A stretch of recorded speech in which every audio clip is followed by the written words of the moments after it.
you see what's happening, and I honestly think that this legacy media is terrified when you have an independent journalist publishing on a quote independent platform that has obviously seen a drastic shift. They don't know what to do, and this is the lead story across the internet, except the mainstream media. As yesterday, after a few days of buildup, a very big interview dropped, something that doesn't happen very often. An American reporter interviewed the president of Russia, Vladimir Putin. Tucker Carlson, formerly of Fox News, has gone out and started his own Tucker Carlson network, and he has really expanded his reach dramatically by posting almost exclusively on X. Now, this interview dropped yesterday evening. It says 5:25 p.m. And since then, in the last 18 hours or so, this video has been seen on X 131 million times. And really at that point, what's the difference between 131 million and 135 million? This is breaking records in every way, shape, and form. And I don't necessarily want to talk about the context of the interview because I haven't seen it. Yeah, I haven't either. But even if I watch it, I feel like I'll need someone to mansplain it to me. So it's, I'm not prepared. Say mansplain.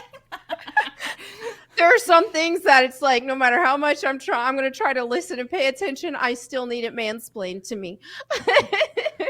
This has been trending on Twitter literally before it happened, and to see the response from people as this was leading up to this interview, people talking about what are we going to do? What are we going to do with Tucker? Are we going to allow? People are saying, are we literally going to allow him back in the United States?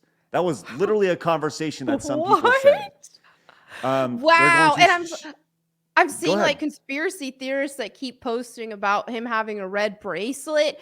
And for those who don't know, that's like a conspiracy around like the occult Kabbalah type stuff. But I being as interested and fascinated with conspiracies as I am, I looked into it, but it actually just looks like he had a rubber band around his wrist. So well, I don't know. I don't know. It has. I haven't seen any of that stuff, but I have seen, as pointed out in the chat, it has 6.7 million views on YouTube versus the 131 million on X. And now X is still not a platform that is good for discoverability, right? That's right. From a video perspective. Now, I think that if you make a post, that has a way better chance of going viral, right? But if you say something is going to be somewhere, and you promote that it's going to be on X, there's a better chance of it popping off, which obviously this has happened with this interview. Now, what's also interesting about this is the sheer disregard for this on pretty much every form of mainstream media. Now, I pulled up, I wanted to pull up foxnews.com, but foxnews.com I couldn't access because of I have ad block on. So maybe Blabs, you can do that on your computer, and we're going to do this exercise here and kind of see what happens. But let's first go to NBCnews.com and see when and where there's any references. Let's just do a quick search for Tucker Carlson on this and see how far down you have to get. So I'm searching Tucker here, and you find 3 references to Tucker on here, but look at how far down it is before you get here. This is the number one trending thing on Twitter, right? And as you scroll, obviously it leads with you get Biden and Trump before you get to this interview that hasn't happened in 4 years, and you have to scroll down below.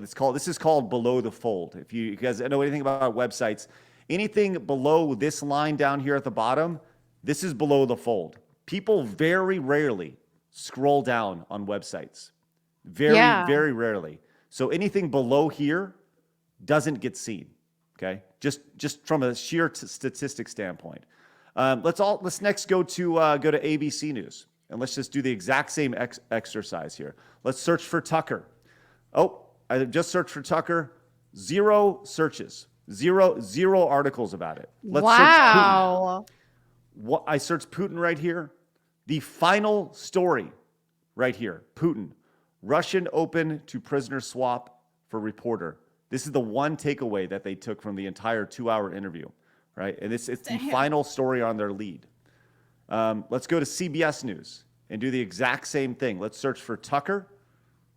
And let's search, I'm going to scroll back up here. Let's search for Tucker. Nothing, 0 out of 0 searches. And let's now search for Putin. Putin, 1 out of 3. So look at the scroll once again. Below the scroll, right here, off to the side, Putin signals he's open for prisoner release. Same exact thing, which is interesting. Same story.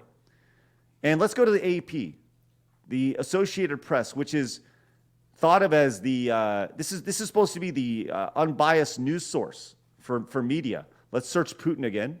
Putin right here. Putin uses Tucker Carlson interview to press his Ukraine narrative, hints at swapping. WSJ reporter, Wall Street Journal reporter, and once again, that is below the fold as well, off to the side, a side story over here, and that's kind of why I wanted to talk about this. Is when you see things like this, I've come to the realization there's two types of people. There's people who feed at the trough of the mainstream media, traditional news outlets, and there's people who get their news from what were considered alternate sources, now are seen as the primary source of news, which is social media. Melanie, I'd love to hear your thoughts about this. I just don't understand what they expect to happen with this by not even acknowledging it all, because they would be getting more clicks and stuff, at the very least through SEO and all that, if they were to talk about this. Now, I know on one hand, they see this as a threat to, their mainstream media and stuff, promoting something that is on X, in this case, Tucker Carlson stuff. But it's one of those things to where if you can't beat them, join them. Because already I just saw somebody post an infographic showing the statistics on mainstream media, and the views that they're getting, they're largely declining because a lot of people are going to platforms like X to get there. You get this news sooner than the mainstream does. And not only that, but it's just why would they just not pivot into that? What if someone like me who, this listening to a whole 2-hour interview about Putin and not quite understanding it and needing someone to mansplain it to me, someone like me is gonna Google that and want to find a resource that can break it down to some key points, things like that. So I think instead of just this strategy that they're doing and pretending like it doesn't exist, they should be joining them with it. Cover this stuff. Craig, you muted. Thanks. Short-Fat Otaku says politics and side scrollers. This is not a political thing at all. I think this is strictly media. This is a media thing. And we haven't discussed the topics of the interview at all. And we're not going to, because I haven't watched it, right? I plan on watching it because I think it's fascinating. Just the idea that there's a headline alone that this guy who, whether it's Vladimir Putin or Joe Biden, Donald Trump, or JoJo the Idiot Circus Monkey, right? If you haven't done an interview in 4 years and then there's an interview that pops up, that's newsworthy. That's worth talking about. And I think what you're seeing is you're seeing traditional legacy news outlets. They are panicking because they don't know how to react to not having the entire house of cards with them. And they see the opportunity. You have an independent journalist. Once again, you guys know I have a background in journalism. I got a degree in journalism. I would never consider myself a journalist, although there are times where I do better journalistic work than 99.999% of gaming journalists. But you see what's happening, and I honestly think that this legacy media is terrified when you have an independent journalist publishing on a quote independent platform that has obviously seen a drastic shift. They don't know what to do, and I think their only answer is to not talk about it. Yep. It's crazy. So, yeah. Blur says your video games suck right now because of politics. Pay attention, right? I want to point out real fast, Craig, that if we go on to the BBC, shockingly, that's like the first thing that you see right there is the interview, shockingly. I do remember getting a BBC alert this morning for breaking news saying that, the interview took place. However, it was biased. Like, it was a subjective opinion as an alert. It was like, Carlson, let Putin say whatever he wants. That's subjective, to be completely honest. That's an opinion. So it was a bit biased, but shockingly they did say it. Now, if we look at I tried to open up Daily Mail, but it's always bananas. You have to search for the word Tucker, and it's all the way down here, you see? Right. I don't know if you guys can see that at the very bottom. Like, it's like a good length away. So Daily Mail has not said anything either. One thing I don't understand is why are you going to complain about letting someone you interview say whatever they want? It's like, oh, they shouldn't let them say whatever they want. Why not? Because okay, well, if it's bad, if you don't like it, then wouldn't you want it? You wouldn't want to hear good or bad. It'll let you know more about the person being interviewed and whatever opinion you're going to have about them and what they're saying. But letting them speak is a problem now. Right. I feel like that's the job of somebody who interviews. You ask a question, you research, you come in prepared, you ask the question, and then you answer them. There's a difference between an interview and an interrogation. And it was not an interrogation. It was an interview, right? That's like people say, when you have somebody, why didn't you ask this? Well, you can ask things. You got to give people the opportunity to answer it however they answer. Now, apparently he went on Putin went on like a 20-something minute talk about Russia and stuff and about Russian history and things. Like I said, I haven't watched it yet. I don't know. But you have to give people the opportunity to go. And apparently there was no time limit for the interview as well. So the idea of him just trying to draw time because they had an hour time limit or a 30-minute time limit or whatever it may be, that wasn't the case. He made time and he said, I'll stick with you as long as you need. So it's pretty amazing. So Real Gamer says, Craig watched it. No, I've only seen some cliff notes on it.